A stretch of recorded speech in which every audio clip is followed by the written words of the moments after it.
au premier culte de dimanche de l'année. Et c'est un culte festif. C'est un culte de joie. Alléluia. Je vous salue dans le précieux nom de notre Seigneur et Sauveur Jésus-Christ. Ce matin, je ne vais pas prêcher, je vais vous bénir. J'ai dit quoi? Je vais vous bénir. Oui, je vais vous bénir parce que c'est le premier dimanche de l'année. On ne prêche pas, on bénit le peuple et on donne quelques orientations. Et à Dieu toute la gloire. Vive le roi des rois.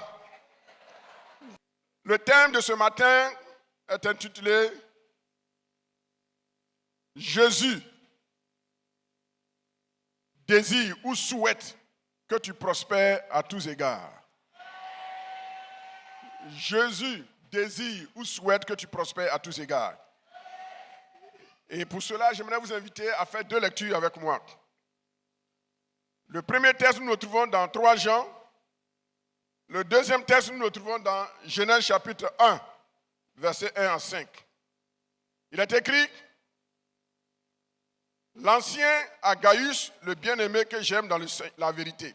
Le verset qui nous intéresse, verset 2. Bien-aimé, je souhaite que tu prospères à tous égards et sois en bonne santé, comme prospère l'état de ton âme. Amen. Le deuxième texte, nous le trouvons dans Genèse, chapitre 1, versets 1 à 5. Au commencement, Dieu créa les cieux et la terre. La terre était informe et vide. Il y avait des ténèbres à la surface de l'abîme et l'Esprit de Dieu se mouvait au-dessus des eaux.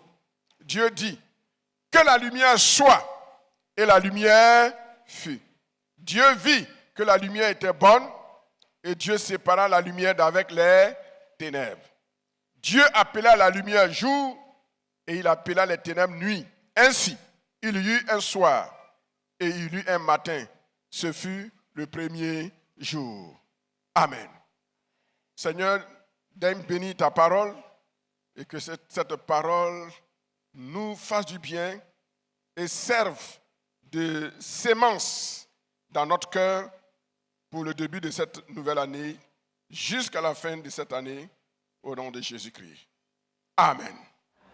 Veuillez vous asseoir de façon princière, chers princes et chères princesses du Seigneur.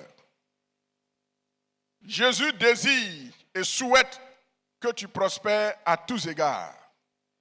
À l'occasion de cette nouvelle année, peuple de Dieu, il est de mon devoir, avant de vous présenter tout autre programme, avant de vous présenter le bilan de l'année écoulée, de vous souhaiter les vœux les meilleurs. Et le texte que nous avons lu est tiré du Nouveau Testament, dans les épîtres de Jean. Et Jean écrit à un responsable d'église. Et il lui dit, d'abord il dit bien-aimé. Bien-aimé. Il n'a pas dit collaborateur. Il n'a pas dit enfant. Il dit bien-aimé. Ce matin, Jésus voudrait que tu sois son bien-aimé. Et quand tu es le bien-aimé de Jésus, alors le berger à qui il te confie, tu deviens un bien-aimé, n'est-ce pas, pour ce berger.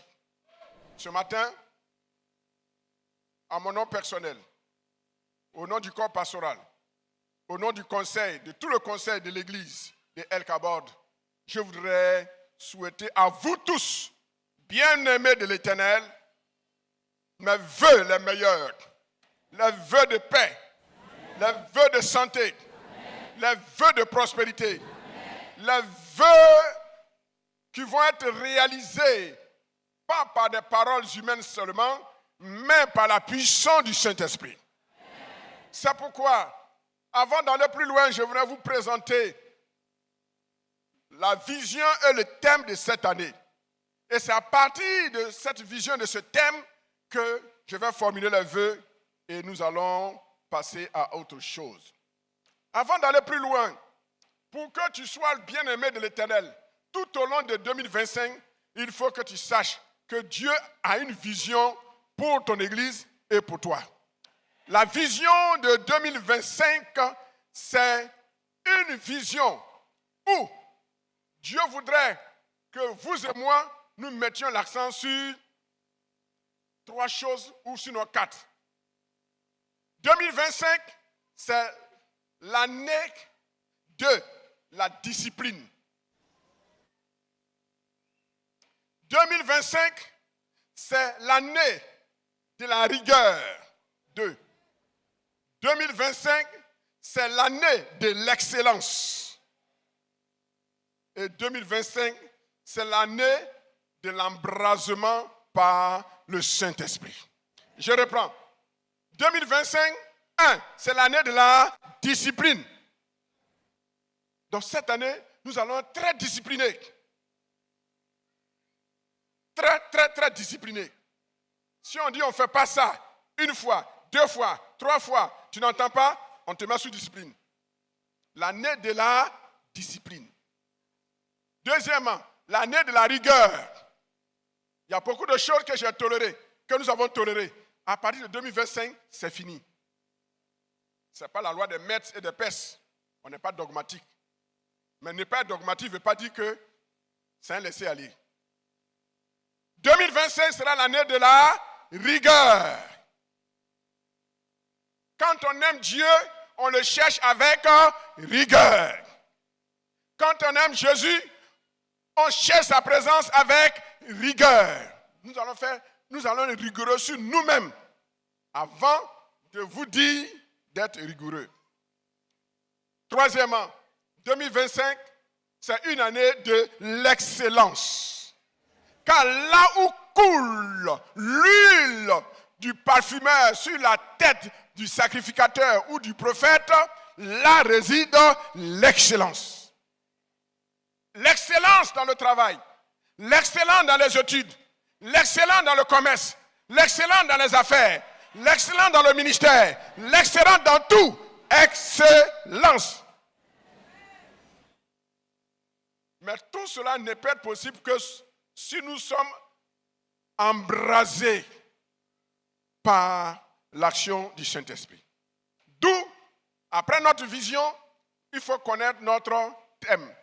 Le thème, c'est embrasé par le feu du Saint-Esprit pour de grandes œuvres, selon Actes chapitre 4, le verset 31, Actes chapitre 4, verset 31, et Jean 14, verset 12, où Jésus parle de ceux qui vont croire en lui, qui vont faire de grandes œuvres et de plus grandes.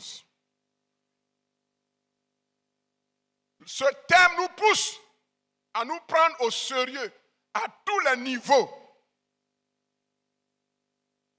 Le chrétien baptisé d'eau, baptisé de l'Esprit, Dieu va l'utiliser pour faire de grandes œuvres. Mais cela ne veut pas dire, quand tu auras commencé à faire de grandes œuvres, que tu dois aller créer ton église. Parce que ici, là, si vous tous, là, vous créez vos églises, là, moi, je deviens quoi? Question. Si tous ceux qui ont ministère, qui ont les dons, qui manifestent les dons, si tous veulent aller créer l'église, là, moi, Jésus m'a appelé pourquoi? Qu'on s'entend très bien. 2025 va être l'année des grandes œuvres. Qu'on s'entend très bien. Cela ne veut pas dire qu'il y aura un laisser-aller. Loin de là. Mais cela veut dire que Dieu va passer par n'importe qui pour faire de grandes choses. C'est pour cela que nous devons faire beaucoup attention, être rigoureux. Car tout feu ne vient pas de Dieu. L'apôtre Jean dit, je souhaite que tu prospères à tous égards, comme prospère l'état de ton âme. Et le mot prospérer, j'ai dit que je ne vais pas prêcher, je vais proclamer des paroles de bénédiction sur vous, mais il faut que vous sachiez, n'est-ce pas, quelle est l'origine du mot prospérer, qu'est-ce que le mot prospérer veut dire dans le grec, et nous allons aller plus vite. Le mot prospérer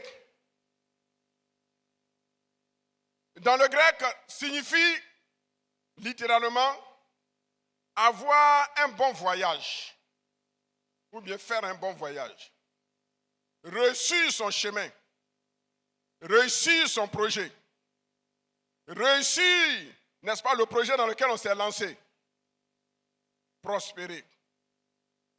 Ça, c'est très important. Alors, les bénédictions que je vais déclarer sur vous exigent de vous une compréhension au préalable du mot prospérer. Ça veut dire quoi? Réussir dans ce que tu vas entreprendre. Réussir dans ce que tu vas entreprendre. Je ne vais pas vous donner comme de quoi est composé le mot pour ne pas que je tombe dans la prédication. Ça se laisser conduire sur une bonne voie. Prospérer signifie avoir du succès. Prospérer veut dire connaître la plénitude dans ce que tu veux faire. Et sur la base de cette définition étymologique du mot prospérer en grec, je déclare que tout ce que tu vas entreprendre en cette année, avec la grâce de Dieu, tu connaîtras la plénitude. Je maudis l'esprit de faillite. Je maudis l'esprit de chèque. Je maudis les demi-mesures. Tu vas réussir. Tu vas réussir. Tu iras plus loin. Le voyage que tu vas entreprendre, tu vas arriver à destination. C'est ça le mot prospérer. Ça, c'est dans le grec. Dans l'hébreu, le mot qui est représenté par prospérer signifie avancer. Il y a un chant qui dit toujours avancer, jamais. Voilà, c'est ça. En hébreu, prospérer veut dire tu vas toujours avancer. Le chemin que tu vas entreprendre, rien ne t'empêchera d'avancer. Avancer, c'est ça. Tu dois avancer. Quel que soit l'obstacle, tu dois avancer. C'est ça, en hébreu, prospérer. Le succès. Le mot prospérer également est traduit par le mot succès.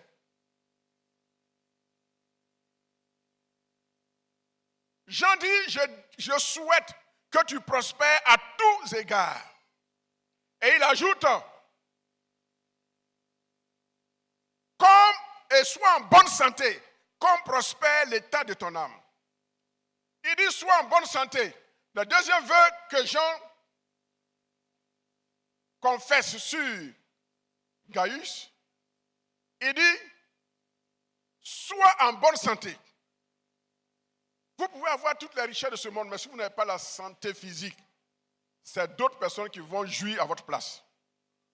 C'est pourquoi je lève la main droite et je proclame sur ta vie, cette année, Dieu enverra une onction pour te protéger dans ta santé physique, dans la santé de tes parents, dans la santé de ton conjoint, de ta conjointe, dans la santé de tes enfants, dans la santé de tes responsables, dans la santé de tes pasteurs, des anciens, des diacres, des diaconesses, des responsables de famille, au nom de Jésus. Il dit à tous égards, ça veut dire dans tous les domaines. Citez, donnez-moi un domaine. Dans le domaine spirituel, tu prospères. Dans le domaine moral, tu prospères. Dans le domaine des affaires, tu prospères. Dans le domaine du ministère, tu prospères. Dans le domaine des relations humaines, tu prospères. Dans le domaine du souvenir, tu prospères. À tous égards, dis à ton voisin à tous égards. Il n'y a pas un seul domaine qui est exclu.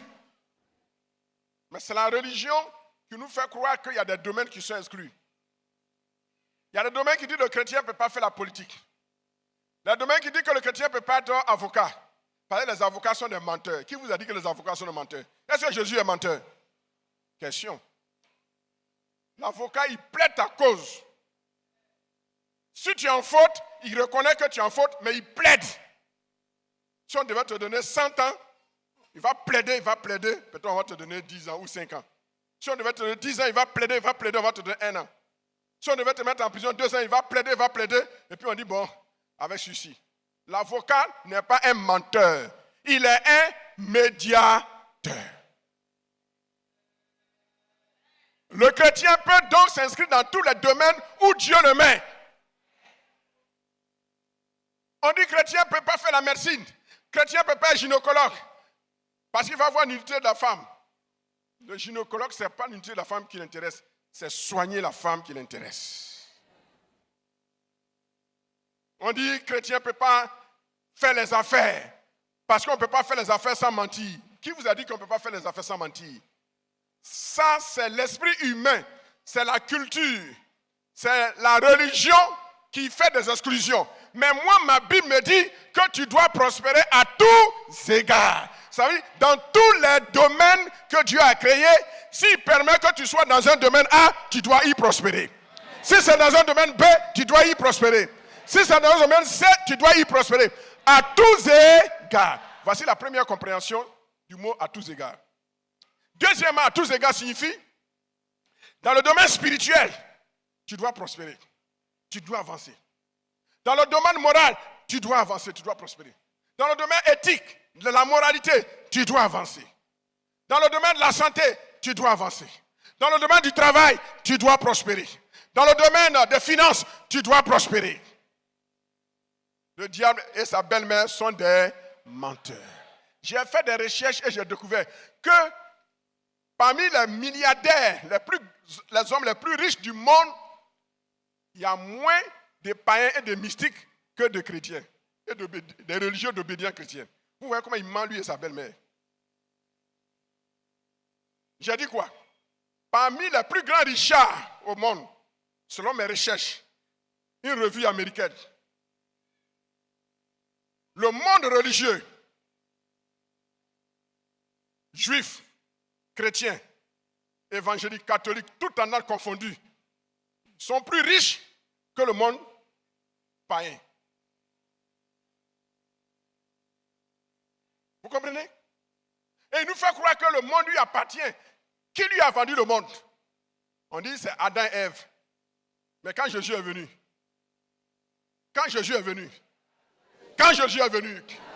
et il a remis à qui? À nous. Mais c'est parce qu'on ne le sait pas. Jean dit, je souhaite que tu prospères à tous égards, comme prospère l'état de ton âme. Bien-aimé, cette année, ce qu'on appelle faillite, tu ne dois pas connaître ça. J'ai dit, tu ne dois pas connaître ça. Et tu dois bannir le mot faillite de ton langage. Faillite ne doit pas exister dans ton langage. Les difficultés peuvent arriver, mais tu dois triompher. Parce que Jésus souhaite que tu prospères à tous égards. Alors, comment prospérer à tous égards? Le deuxième texte que nous avons lu dit, au commencement, Dieu créa les cieux et la terre. La terre était en forme vide et il y avait des ténèbres à la surface de l'abîme et l'Esprit de Dieu se mouvait au-dessus des eaux. Dieu dit, que la lumière soit et la lumière fut. Pour que cette année, ce que Jésus désire pour toi se réalise, tu dois aller dans une école qu'on appelle l'école de la parole. Tu dois apprendre à parler. Tu dois apprendre à faire quoi? À parler. Pourquoi? Parce que Dieu, quand il était confronté à son problème, qu'on appelle le chaos primitif, Dieu n'a pas pleuré. Dieu a parlé. Cette année, tu dois apprendre à parler. Il a dit que la lumière soit et la lumière fut. Est-ce qu'on avait besoin d'écrire ça concernant Dieu? C'est pour nous servir de leçon. Nous sommes en début du nouvel an. Tout ce que tu veux avoir pendant cette année 2025, c'est maintenant, ce dimanche, tout à l'heure, que tu dois confesser, amener à l'existence ce qui n'existe pas. Et tu dois parler sur ta vie. Tu dois parler sur ta situation. Tu dois parler sur ta santé. C'est vrai, la médecine a dit ce qui est la réalité. Mais ta parole qui sort de ta bouche dira ce qui est la vérité.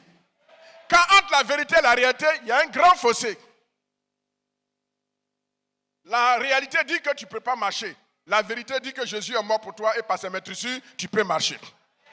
La réalité dit que toi, femme, tu ne peux plus enfanter. Ça, c'est la réalité. C'est scientifique. Mais la vérité qui sort de la bouche de Jésus dit que tout est possible à celui qui croit. Au commencement était, et la parole était avec, et la parole était, et tout a été fait par là. C'est tout.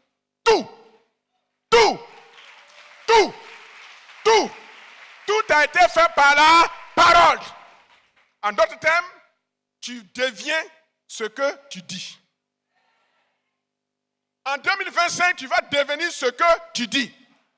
Mais ce que tu dis ne doit pas venir de n'importe où, ni de toi-même. Ça doit venir de la parole.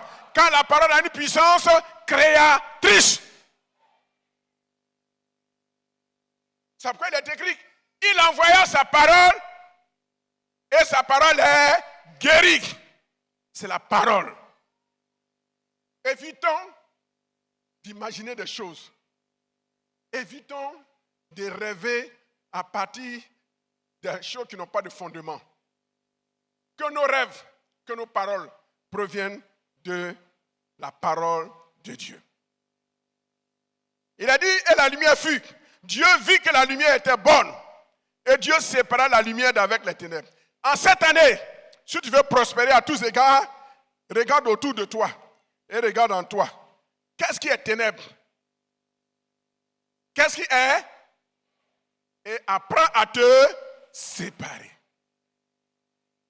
Parce que tu peux confesser. Mais si ce que tu as confessé arrive et que tu n'arrives pas à séparer ta bénédiction des ténèbres, c'est comme tu n'as rien fait. Parle et sépare. Une vie de séparation en cette année. Ne joue pas avec ce qui va te faire tomber. Ne dis pas je suis plus fort. Non. Dieu même qui est Dieu, il a séparé la lumière d'avec les ténèbres. Séparation. Troisièmement, il dit, Dieu appela la lumière jour. Apprends à nommer les bénédictions que Dieu va t'accorder en cette année 2025. Il appela la lumière jour. Il faut nommer. C'est pourquoi je vous dis d'écrire toutes les bénédictions que Dieu vous donne, tout ce que Dieu vous promet, tout ce que vous recevez comme bénédiction. Nommez, écrivez. Si vous n'écrivez pas, vous allez oublier. Il appela la lumière jour et les ténèbres soir. La nuit, il appelait les ténèbres nuit. Ainsi, il y eut un soir et il y eut un matin, ce fut le premier jour. Quatrièmement, il faut savoir compter. Tout ce que Dieu va créer dans ta vie en cette année 2025, il faut compter. Il dit, ce fut le premier. Le 1er janvier était notre premier jour. Aujourd'hui, ce dimanche 5 janvier est notre premier dimanche.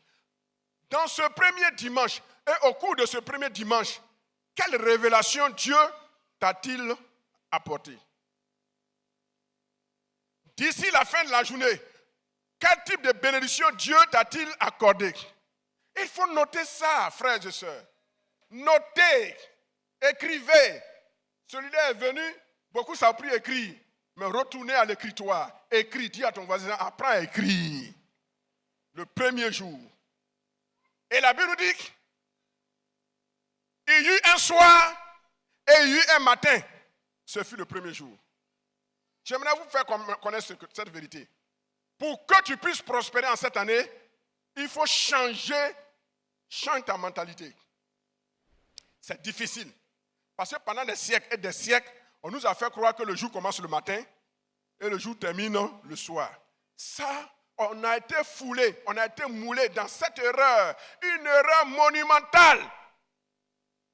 Mais tous les docteurs, les professeurs, les grands connaisseurs nous ont dit que le jour commence le matin. Mais moi, je vous dis ce matin, une autre vérité. Dis homme de Dieu, laquelle? Je n'ai pas compris. Je n'ai pas bien compris. C'est de mettre moins devant ce que vous connaissez jusqu'à présent. Mettez moins. C'est-à-dire, quand vous êtes devant le faux, ne vous fatiguez pas. Il suffit de mettre moins devant le faux. Moins devant moins, ça devient...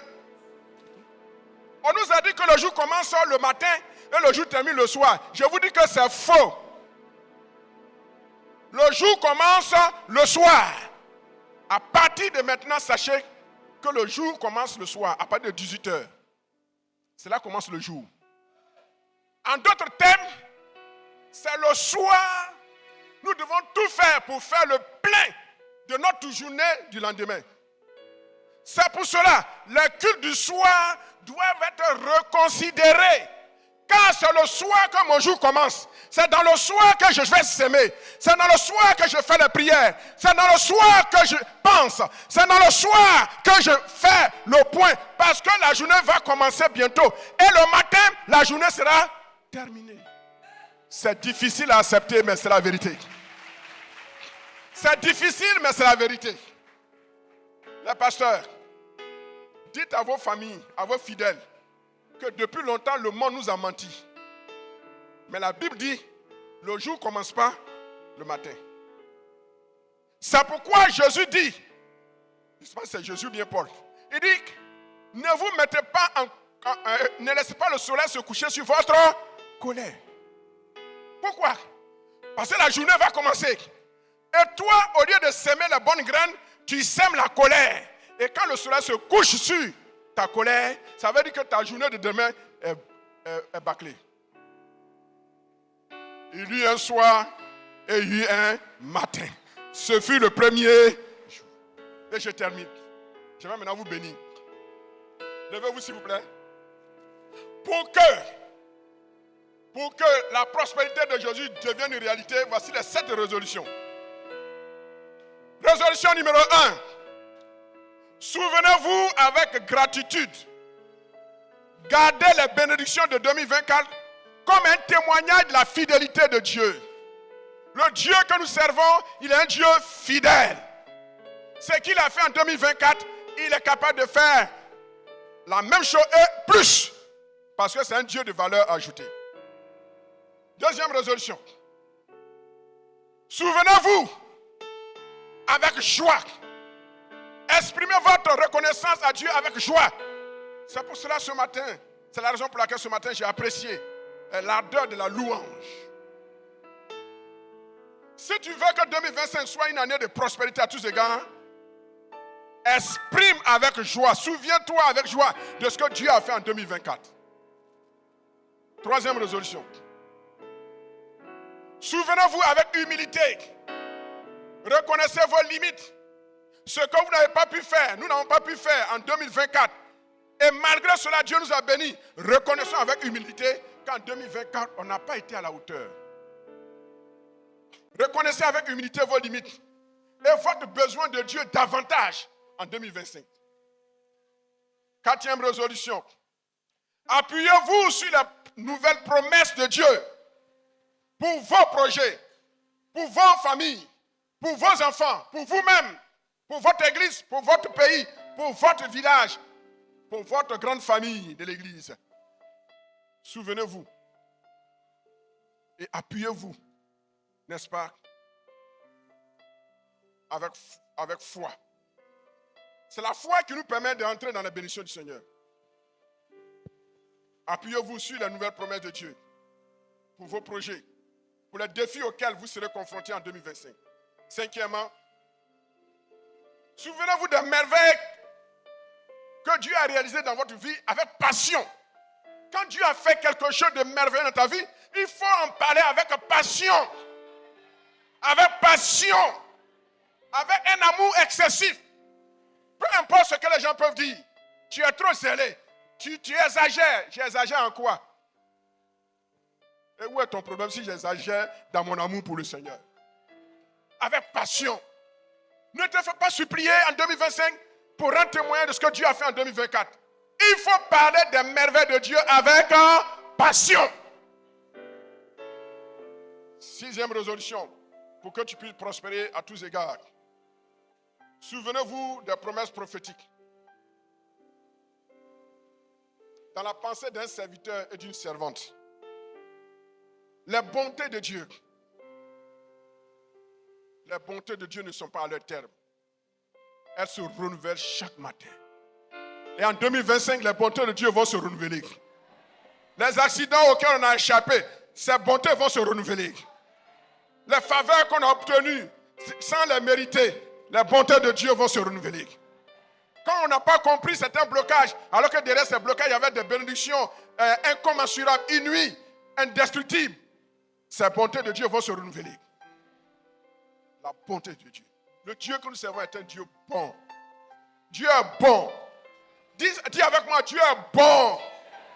Mon Dieu est bon. Dieu est bon. C'est pourquoi en cette année, je vais prospérer encore. Amen. Je vais prospérer. Amen. Même si la mort t'a frappé, ça n'empêche pas Dieu de te faire prospérer.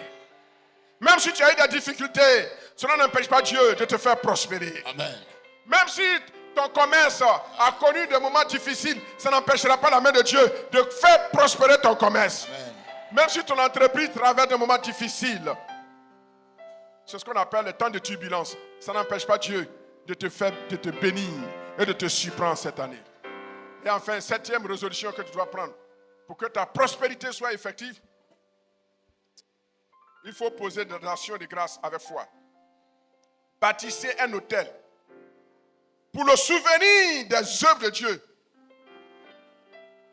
par rapport à 2024 et par rapport à 2025. C'est pourquoi le dimanche prochain, nous allons entrer dans le FAG. Le FAG, le Festival d'Action de Grâce, c'est l'occasion pour nous de dire merci au Seigneur pour 2024.